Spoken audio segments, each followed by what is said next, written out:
Well, new tonight, the Waldo Canyon fire, of course, left a mark on our community, and we're not talking just about the burn scar. It's changed the way we look at natural disasters, and now a multi-million-dollar project aims to be proactive rather than reactive to things like fires and the floods that can follow.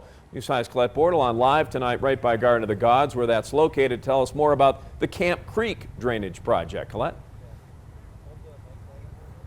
Yeah, it might look like just a little bit of land to you. It's right here off the side of the road, right by Garden of the Gods, as Rob just told you. But that plot of land, the detention facility, is estimated to be able to hold 360,000 gallons of water, and it's all in the name of safety. Even though you can't help but look up, it's all part of the bigger picture. This story is about what's happening on the ground.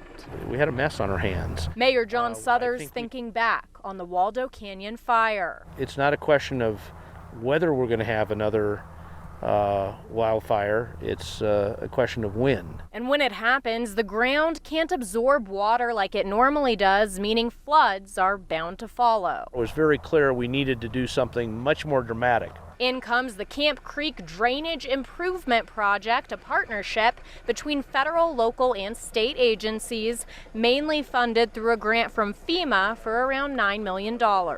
If we could do more mitigation across the country, we'd be a much safer country, we'd be a much more resilient country. FEMA also says every dollar invested in mitigation saves $6 that would be spent on the other side of a natural disaster. We're seeing more extreme weather events and more fires, and then inevitably afterwards you have the post-fire flooding. Plus, this 17-acre project moves around 100 people out of the floodplain, which is safer for them and less expensive since they don't have to buy that kind of insurance. We're really not moving people out of the floodplain, we're moving the floodplain, right? So we're changing the shape and the footprint of the floodplain. A change that'll be there, waiting and ready.